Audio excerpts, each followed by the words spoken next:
Demokrat serang Presiden Jokowi. Anas bocorkan sejarah SBY. Demokrat kicap. Ada sebuah peribahasa yang sepertinya cocok untuk menggambarkan karakter para lawan politik Presiden Jokowi, yakni tong kosong nyaring bunyinya. Setiap kali mereka ini melihat adanya peluang atau celah yang menurut mereka bisa dipakai buat menyerang Presiden Jokowi, mereka pun langsung gaspol menyerang dan merepet hiruk pikuk rame banget.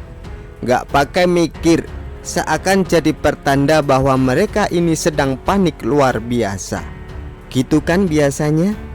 Orang kalau lagi panik, ya ribut aja gak bisa mikir lagi.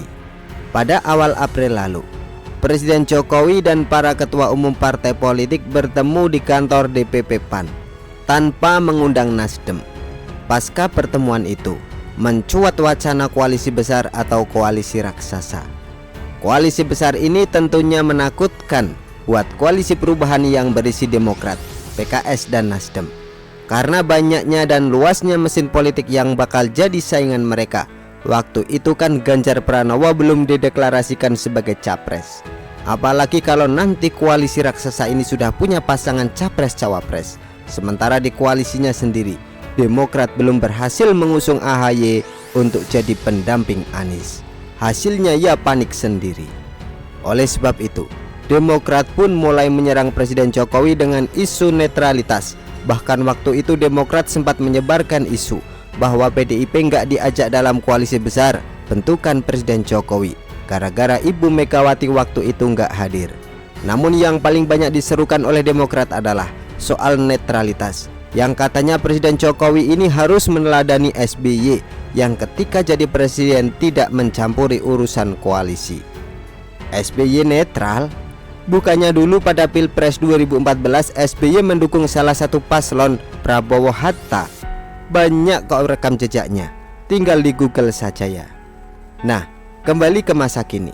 Beberapa hari lalu Presiden Jokowi kembali bikin Demokrat bergetar.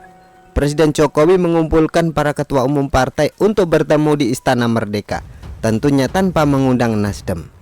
Apakah ada aturan yang dilanggar oleh Presiden Jokowi? Kan enggak. Presiden punya hak untuk bertemu dengan siapa saja di istana. Publik juga melihatnya biasa saja, seperti layaknya sebuah silaturahmi. Emangnya Presiden Jokowi nggak boleh silaturahmi? Yang ribut dan merepotkan hanya para lawan politik Presiden Jokowi, terutama Demokrat. Tuduhan bahwa Presiden Jokowi cawe-cawe atau ikut campur urusan partai politik dalam Pilpres 2024 secara masif menerpa Presiden Jokowi, dari media mainstream sampai ke berbagai postingan di media sosial oleh para politisi Demokrat. Sampai Andi Arief pun diturunkan. Rocky Gerung juga ikutan menyerang.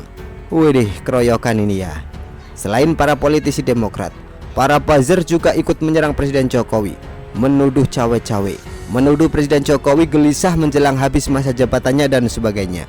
Pokoknya segala lini dikerahkan untuk menyerang Presiden Jokowi. Ngaruh gitu.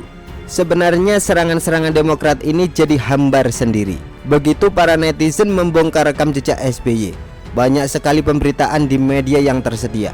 Selain yang tadi sudah saya tunjukkan tentang dukungan Demokrat terhadap pasangan Prabowo Hatta, ada pula momen pertemuan SBY dengan Prabowo Hatta dan para elit partai koalisi di Cikeas. Ada pula kritik yang dilontarkan terhadap SBY oleh seorang pakar dari UI terkait penggunaan Istana Negara pada hari kerja untuk berbicara soal partai. Menurut pakar ini, SBY telah melanggar etika politik. Itu dulu kemana para politisi Demokrat yang sekarang menuduh Presiden Jokowi cawe-cawe? Apa mereka ini pura-pura dungu dan lupa dengan kelakuan bosnya sendiri?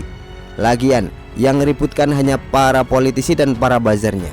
Rakyat sih nggak mempermasalahkan, karena rakyat tahu betapa kerasnya seorang Presiden Jokowi ini bekerja buat rakyat, membangun jalan dan jembatan, sehingga kegiatan mudik rakyat makin kesini makin mudah. Makin minim kemacetan, minim kecelakaan, minim korban jiwa. Mudik makin asik dong. Yang diingat sama rakyat kan itu sarana transportasi seperti jalan, jembatan, bandara, dan pelabuhan yang makin banyak dan baik, hasil kerja keras Presiden Jokowi. Saya yakin rakyat makin gak peduli dengan apa yang dituduhkan oleh Partai Demokrat. Sesudah kehebohan Presiden Jokowi meninjau jalan rusak di Lampung, dengan menggunakan mobil sedan kepresidenan. Bagaimana serunya presiden dan beberapa menterinya mencoba melintasi jalanan rusak itu macam off-road tapi pakai sedan dan minibus. Itu lebih menarik buat publik, lebih seru gitu. Banyak sekali beredar videonya di media sosial. Presiden Jokowi pun mendulang banyak pujian. Kembali ke Demokrat. Nah, ketika serangan Demokrat terhadap Presiden Jokowi sedang dilancarkan dengan masif, tiba-tiba Anas Urbaningrum, mantan politisi Demokrat yang baru saja bebas dari penjara, ikut menyelipkan komentar, diposting di akun media sosialnya.